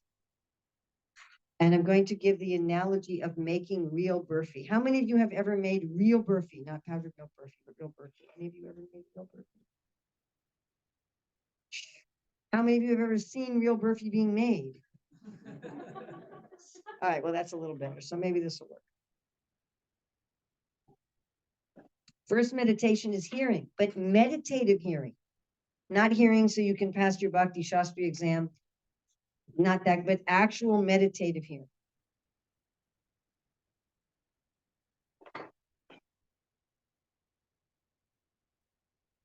I'm good. Hearing where we're trying to enter into the mood of what we're hearing. Srila Rupa Goswami describes this in the Northern Ocean of Bhakti Rasamrita Sindhu, where we actually try to experience the emotions of the devotees we're hearing about, the great devotees. He says, just like if you watch any drama, you experience the emotions of the characters in the drama. So meditative hearing. So that's like if you were cooking burfi, this is like you poured your milk into the pot. Okay, accepting what you've heard about actually becomes part of you. This is like you've turned the fire on under the pot. All right, then we come to remembering, which has 5 subcategories. Okay, now this is like you're actually stirring that milk in the pot. So the first is interrupted. So, you're boiling that milk, you stir the milk, and then you're cutting some carrots, and then you stir the milk and you wash the beans. and you stir the milk and you make the chapati dough and you stir the milk and you answer your phone and you stir the milk. So your meditation is like that. You remember Krishna and then it's interrupted, you're remembering and then you're interrupted. Then uninterrupted. You're just stirring that milk all the time. But this is surface uninterrupted. Okay? Like, so some of you are listening to me interrupted. You're listening to me and then you're thinking of something else, and you're listening to me and then you're thinking of something else. You're listening to me. Some of you are just listening, but it's surface. All right, now the next is concentrated. We're remembering in a deep way. It's really going into us. It's like saturating us. That's like your milk is getting thick. Now then expanded meditation goes out of our meditation times, which is our japa, our gayatri, our reading, and it starts going into our life. So this is, you see, when you cook the burfi, then it starts, as it's cooking down and gets concentrated, it also kind of starts expanding in the pan. And then samadhi. Now this is samadhi on the platform of the mind. And this is explained very nicely in the 3rd canto, that there's a samadhi on the mind and there's a samadhi that's transcendental. Samadhi is an effortless flow. So your mind is effortlessly flowing in remembrance. But that's all the platform of the mind in this remembering, this remembering part 5 samadhi. Prabhupada calls this lifeless yoga. But Srila Jiva Goswami says that the Lord enters our consciousness through the pathway of our remembrance. Because we're making this effort, therefore the Lord comes. So then the 4th part is samadhi, actual samadhi. This is the entering of the Ladini Shakti into our heart and what Prabhupada calls spiritual television. This is when the Lord's pastimes is actually happening in the heart. Now, this is not, mental samadhi doesn't turn into spiritual samadhi. We can think of spiritual samadhi like you're putting sugar in the cooked down milk. It's a different type of samadhi. The mental samadhi is attracting the Ladini potency to come. And then perfection is when the Lord comes out of the heart and he's standing in front of you face to face. Who did this happen to in the Bhagavatam? Dhruva Maharaj. So he attained samadhi, then he attained spiritual samadhi, and then the Lord left his heart and was coming in front of him face to face. Prabhupada talks about in this purport the 5 rasas, the 5 relationships with Krishna. And he talks about how that any of us can attain any of these relationships according to our taste or our desire. Okay, so we talked about offensive clearing and pure stage, and devotional service and spontaneous love, which is text 8. All right, now we're going to be finishing up the verses together. Of all the worlds, Radha's Kund is most blessed. Karmis to Bhaktas, her prema is best. Serve her and her Kund, Lord Krishna, you'll be. By the way, if you see some things that don't rhyme, it's because when they're all put together, there's the rhymes there. Just when we're looking at them individually. Okay, so remember that Srila Rupa Goswami had promised us in text 7 and 8 that if we're absorbed in the Lord's name, form, qualities, and pastimes, we will live in the spiritual world. He said, you'll essentially be living in Vrindavan. So this is not just better and best, but this is relevant to our meditation. Because here in text 8, we've moved from Vaidhi Sadhana to Raganuga Sadhana. And part of Raganuga Sadhana is you meditate on the personalities and the place that's in line with your own aspiration. So therefore, Srila Rupa Goswami is giving us these different places and these different persons. So he's saying there's Vaikuntha, right? There's Mathura, there's Vrindavan, there's Govardhan, and there's Radhakund. So in Vaikuntha, there's no Ragatmaka bhaktas. There's no one there in spontaneous devotion. They're perfected Vaidhi bhaktas. And in Mathura, there's some. In Vrindavan, there's many. In Govardhan, more confidential. And in Radhakund, most confidential. Now, these gradations of places is based on the consciousness of the people. We have kind of an idea in this world, that there's creatures that are suited to live in the desert that live in the desert, and creatures suited to live in the ocean that live in the ocean, and creatures suited for living in freshwater live in freshwater, like that. Creatures suitable for living in air live in the air. So in the ultimate realms, it's also like that. Depending on a person's mentality and desires, there's realms just suited for that. Yes. So this is still Raganuga sadhana. Sadhana means a practice. So how we can meditate on those persons once we've awakened in our, as Prabhupada says, we have get some idea of our relationship with Krishna, then we meditate on that. And in verse 11, those who are Radhakund are the most blessed. So here we have a hierarchy of places, a hierarchy of people. In verse 10, we are told to meditate on Krishna's eightfold daily pastimes. Now, I find it fascinating that although Srila Prabhupada translated the Upadeshamrita and says specifically in the verse that we should meditate on the Astakalila Lila, I don't know of any place in Srila Prabhupada's books where he explains what the Astakalila Lila is. So I find that quite interesting. There's several books that describe Astakalila Lila, but Srila Prabhupada never translated any of them. And there's no place in his books where he describes exactly what that is, what those pastimes are. And that we do that ultimately then in meditating on our spiritual body and then attaining our spiritual body. So here's our hierarchy of places: Vaikuntha, Mathura, Vrindavan, Govardhan, Radhakund, and our hierarchy of people: Parnis, Gyanis, Bhaktis, Bhaktas, Prema Bhaktas, Gopis, and Radha. That we should serve Radha and her Kund to attain one of the 5 relationships. This is actually a painting that we had commissioned for Raghunath Das Goswami's Manashiksha. This is for verse 3. And we have depicted here the leaders in each of the 5 rasas as described by our acharyas. So like there's Raknak and Patrak, etc. So there's the leaders of each of the 5 relationships are in this painting. All right, now we have the whole thing, and now you'll see how the rhymes work. Okay, you ready? Senses and mind in Lord Krishna's, sorry, I'm doing it again. Senses and mind in Lord's service we use. Hindrance avoid while good help we do choose. Loving exchange with the Vaishnavas are 6. No Vaishnavas 3, and how with them we mix. Based on their faith and not their body's hues. Name may seem bitter, but taste is so sweet. Chant and remember the whole day complete. Of all the worlds, Radha's Kund is most blessed. Parties to Bhaktas, her prema is best. Serve her and her Kund, Lord Krishna, you'll meet. So you see here we have complete and meet and right, use and choose. So that wasn't so obvious when we broke it up. All right. Any questions or discussions on Upadesh Amrita? Yes. So we have this confidence in God, quite want to believe, and that might more there. Or this can always how can it be enriching? Do you want to talk from the point of view of the person speaking or the point of view of the person hearing?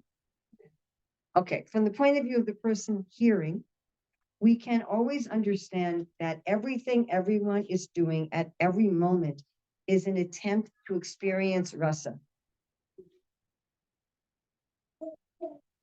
Yes. Everything everyone's doing at every moment, they're trying to find Krishna. They're trying to experience rasa. They're just going about it in the wrong way. And if you study all the 12 rasas, the 5 primary and the 7 secondary rasas, so there's Karuna ras. Karuna ras is lamentation and compassion. That's enjoyable. Why do people go to sad movies? They go to sad movies to enjoy them. Well, we learned that when we were 5 or 6. Happy, sad. Those are opposites. Why are people paying money to be sad? You know, was that a good movie? Oh, it was great.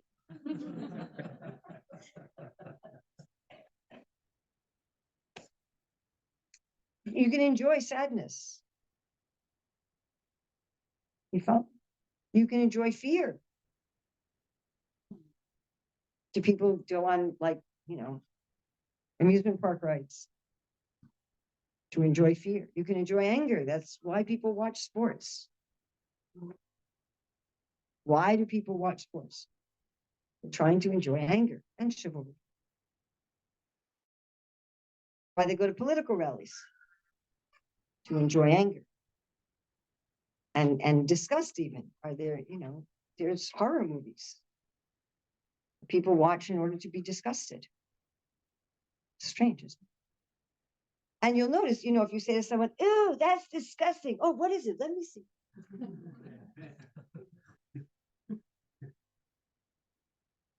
So someone's trying to enjoy those rasas. And you can see they're looking for Krishna. Maybe they're looking in the wrong way. But you could always connect that someone's looking for Krishna. Try to connect on that level rather than on this. That way you don't take in their external, superficial, negative energy. And what if, by I'm sharing, let's say, if I will read and then I share, so it's like, am I searching for Krishna? So, I mean, I should not burden other people who's hearing just by me pouring out whatever. Be careful. If we've gone through some kind of catastrophe, we may not be able to do anything else but deal with our catastrophe in that moment. But we should also have some consideration of other people. And if you're going through an ongoing catastrophe for 20 years, something's funny. Especially if it's the same catastrophe. That's not fair. Like I had a person who was asking me for the same, advice about the same thing over and over and over and over. And finally I said, look, why don't you make a spreadsheet of the things you've asked my advice on? And then that's one column. The next column is my suggestion. Then the next column is what you've actually done to try to put that into effect. And then the next column, what the result has been. And show that to me. And if you've actually done all that and none of it's worked, then we can go on from there. And then I never heard from this person.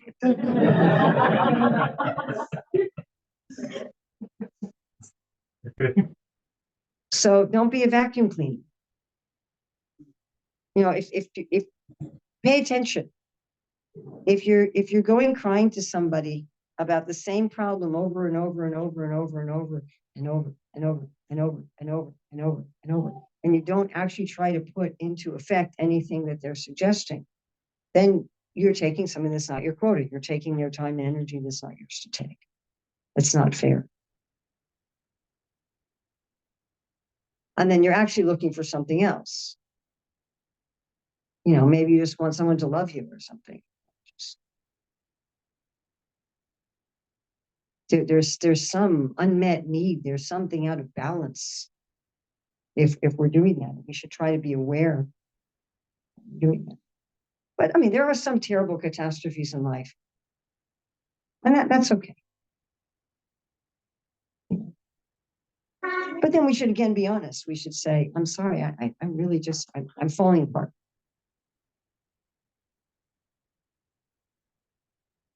Does that make sense? I have one of my Devesh's older brother died about a year ago, last January. And I had 10 days when I was not able to I was just could not be an emotionally, I had no EQ for 10 days. Let's just put it, just like zero. Just didn't have any. But I would tell people that. I'd say, I'm really sorry. I can't, I don't know what you're feeling or anything. And I don't even know what I'm feeling. And I can't. I said, I can't have a normal emotional relationship with anybody. And then some people would say, oh, I understand. And then I would say, no, you don't. And I'd say, I hope you never understand. That was probably really nasty. I just couldn't, I was incapable of having any kind of social, I just couldn't do it. But if you're like that long term, then you need to look at, do you follow?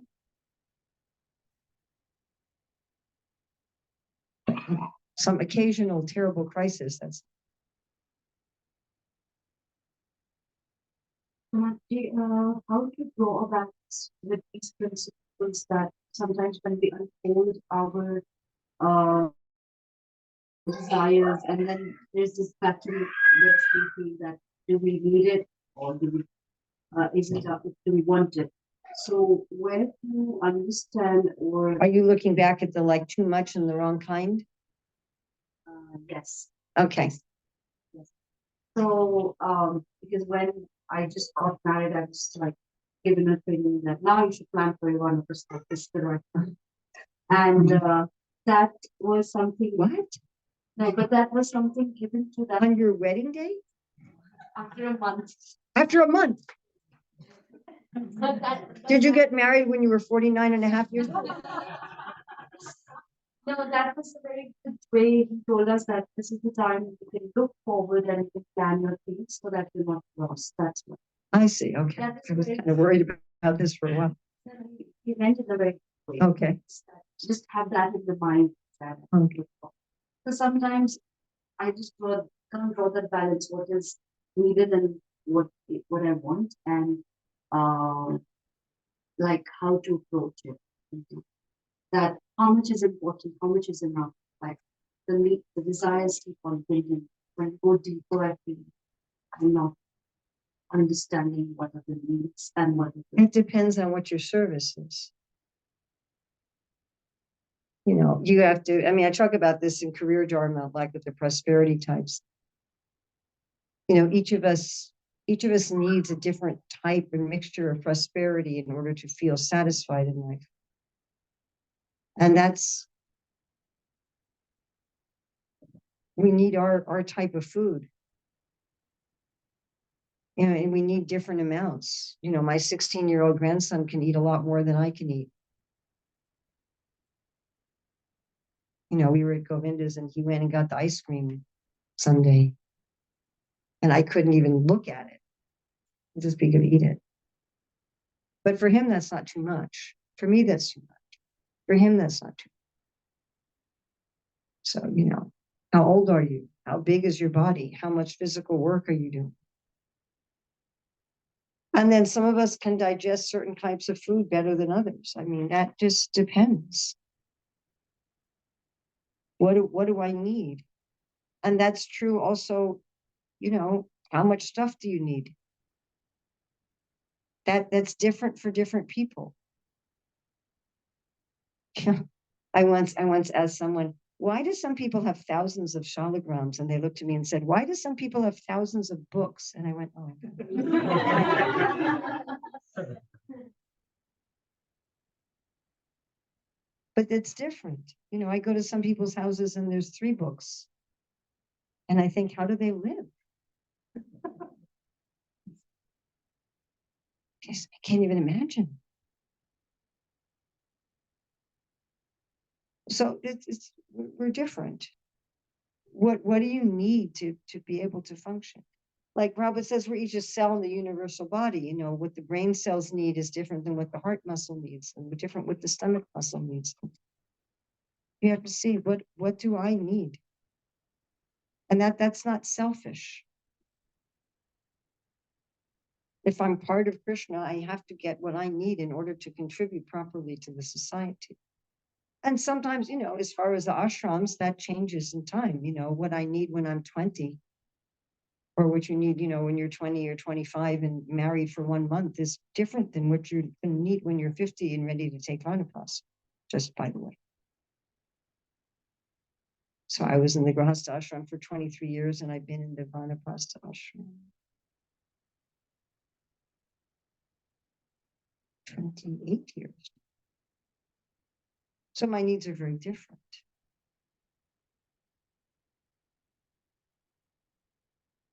You know, when I was a young Grahastha, then I needed colorful, I had more clothes and they were colorful and I had jewelry and I needed that. I actually needed that.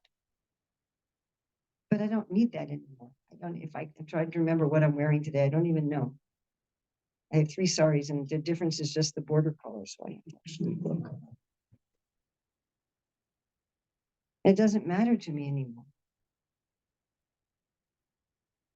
That wouldn't have worked when I was 23 years old. Does that make sense? Yes. But also I just see like we have different levels of vairagya. I tell people when you marry someone with the same level of vairagya.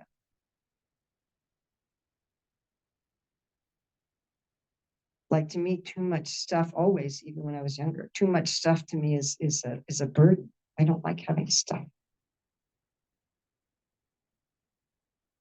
And other people living the way that I live, they'd go crazy. Like, where's my stuff? So and then what varna are you in? That also makes a difference. What kind of work do you do? I mean, like my granddaughter does carpentry, so she has a whole carpentry workshop with all these tools, hand tools, power tools. She has this huge saw, and it's a doubling thing. I don't need any of that. What would I do with it? I don't even know how to use it. I don't even care. I don't want to make chairs and desks. Does that make sense? You know? How to learn to respect the needs of the different people, different needs, how to respect that, to keep harmony, they are close to us, and we don't like each other's needs, especially nowadays teenagers, they sleep very late at night, they like onion and garlic. Well, that's not needs. Yes, these are their needs and likes. No, that's not needs. That's not. So you're talking about two different things. First of all, respect others, and everybody's an individual. And I can't impose my particular psychology on others. That just doesn't work. It's not real. Some people like to read 6 hours a day. Some people, anything more than 15 minutes a day is a burden.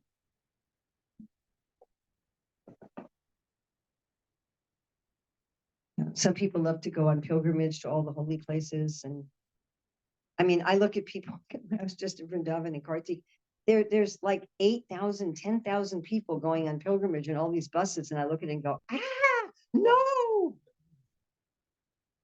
And they're flying internationally and paying thousands of dollars for tickets to do something that I just like, can I just go to a place with like 3 people?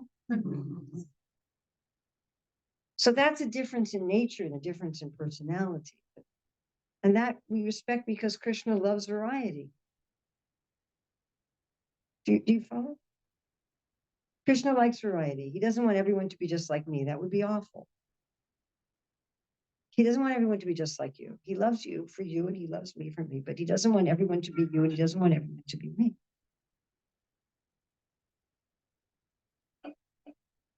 So you can have, 20 very serious, very advanced devotees who have different areas of taste on different services they do. And according to their different services, they may have different requirements.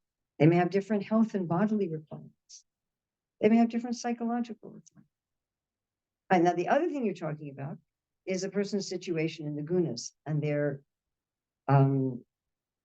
commitment to Krishna consciousness.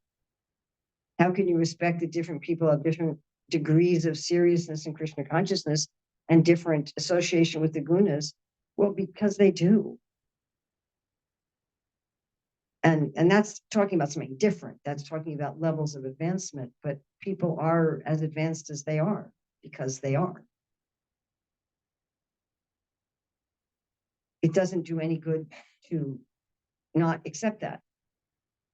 Now you can decide what you'll allow in your house, if it's your house.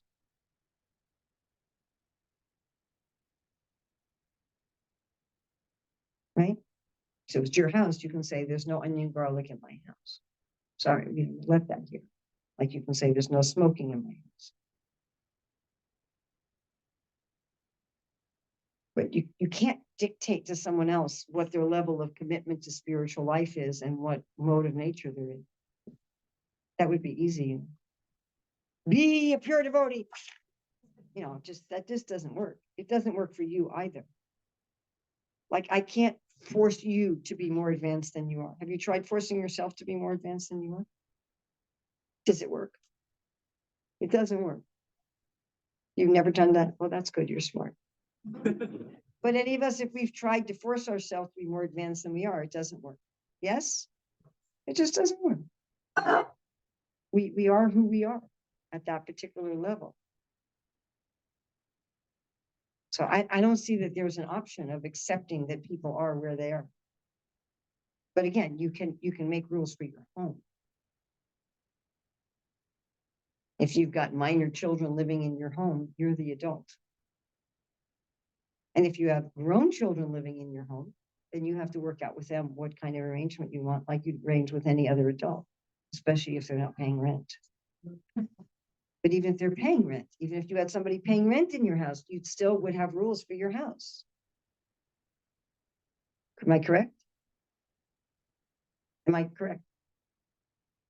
So just because someone is your biological child, if they're a fully grown, mature adult, doesn't mean that they can do whatever they want in your house. And if you let them do that, then the only person who's responsible for that is you.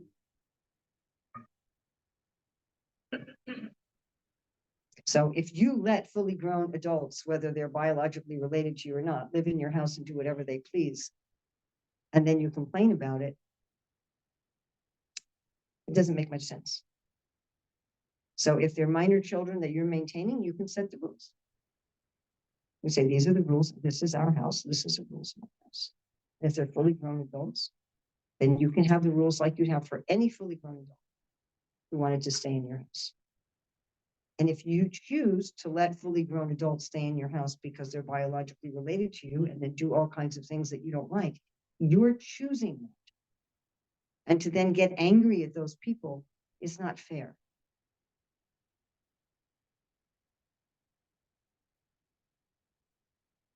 But everyone has free will to choose what they're going to choose. It's getting late. Yeah. We started a little late, but it's definitely getting late. All right. Thank you very, very much. I hope this was helpful. Thank you, everybody online. Hare Krishna.